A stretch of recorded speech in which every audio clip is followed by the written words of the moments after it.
Islam itu. Rusak Islam itu ya. Di mana di Timur Tengah itu ada ISIS. Itu yang menjadi barometer rusak. Kalimat la ilaha illallah itu ditulis ya, yang dikasih sajen di atasnya itu. Nah, yang melakukan itu saya yakin itu orang-orang bodoh itu. Ketika orang Islam yang tidak belajar agama menjadi contoh, Islam itu rusak jadinya ya. Jadi ketika orang Islam yang tidak mau belajar agama menjadi contoh, jadi rujukan dalam satu kebiasaan masyarakat, bahkan negara ya, maka rusak Islam itu ya. Di mana di Timur Tengah itu ada ISIS. Nah, ada beneran itu ya, faham itu ada. Itu yang menjadi barometer rusak Islam ya. Ada lagi di daerah mana pernah saya share gambarnya itu, ada kalimat la ilaha illallah itu ditulis ya, ditulis terus ditaruh, dipakai background untuk sesajen itu ya, sesajen dikasih sesajen di atasnya itu. Nah, yang melakukan itu saya yakin itu orang-orang bodoh itu. Kalau orang ngerti, orang ke kamar mandi saja kita tidak boleh ya bawa lafaz la ilaha illallah, tidak boleh, lepas dulu kan begitu. Lafaz apalagi ada simbol Nabi, ada lafaz Allah, kamar mandi tidak boleh kan begitu ya. Lah ini jelas-jelas tempat sesajian itu ya, taruh la ilaha illallah, difoto, disebar. Saya yakin itu orang bodoh itu ya. Maka kalau itu yang menjadi barometer agama, rusak agamanya. Itu kan toleransi. Ya, toleransi itu ada batasnya ya. Itu toleransi, tidak boleh nggak boleh kita mengabaikan misalnya. Nah, toleransi itu ada batas. Jadi tidak asal-asalan ya.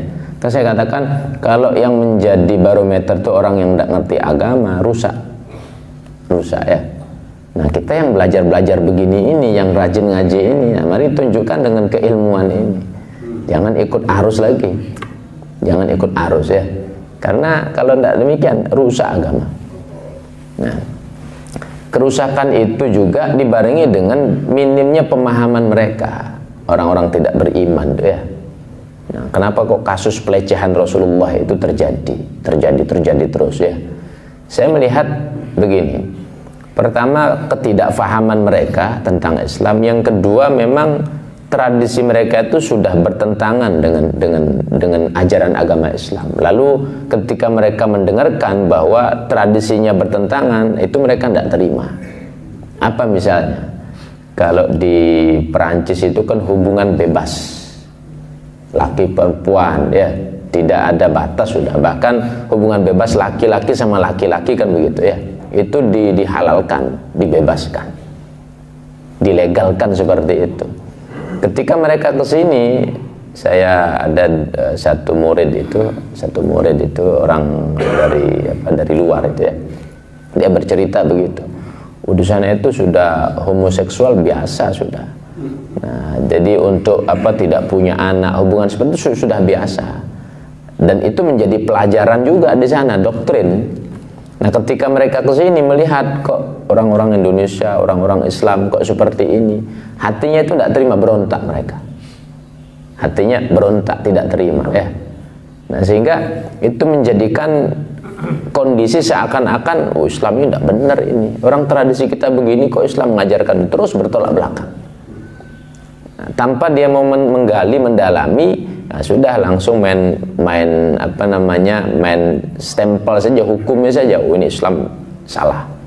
Oh, ini Islam ajaran tidak benar. Nah, bukan hanya Islamnya, simbol-simbolnya pun sekaligus dihinanya kan begitu ya. Simbol-simbolnya pun dihina, tidak tanggung-tanggung Nabi yang dihina ya. Nabi kita langsung yang dihina. Ada seorang pemuda tidak terima, penggal kepalanya kan gitu ya. Tidak terima seorang pemuda dipenggal kepalanya. Nah, jadi itu karena kebodohan, karena ketidaktahuan mereka, akhirnya kemudian melecehkan, mencaci, menyalahkan dan seterusnya. Nah, ini si pemuda karena girohnya tinggi besar terhadap Islam, apalagi Rasulullah simbol Islam ya, kekasihnya Allah kok dihina-hina, tidak terima. emosinya meluap-luap, tidak tanggung-tanggung, penggal langsung ya. Nah, kan seperti itu. Nah maka perlu mempelajari agama ini, dan itulah yang kita pakai ukuran untuk menyebarkan di masyarakat. Itulah yang kita pakai ukuran untuk menyebarkan di masyarakat. Jadi kalau berbicara toleransi, pakai rujukan agama. Bagaimana agama mengajarkan toleransi? Sudah sangat jelas. Lakum dinukum waliyadin. Kan sudah jelas ya. Bagimu agamamu, bagi kita ya agama kita. Artinya sudah jelas mana yang tidak boleh, mana yang boleh. Jangan nanti dipaksai, diboleh-bolehi ya. Oh ini boleh, ini gini boleh. Ini kan bentuk toleransi. Nah, jangan dipaksa-paksai begitu. Rusak jadinya ya. Maka kalau dia yang menjadi contoh, oh Islam tuh dia boleh. Kalau dia yang jadi contoh, rusak agama Islam. Rusak agama Islam ya. Nah maka kalau kita mau menjadi contoh untuk orang lain, nah, pelajari dulu yang lebih banyak lagi bagaimana sih Islam itu. Sehingga ketika dilihat sekali, karena sekali dilihat itu kan kesan pertama itu baguslah seterusnya. Kalau kesan pertama sudah salah, nanti salah terus kesimpulannya. Salah terus ya. Nah, biar jangan sampai seperti itu.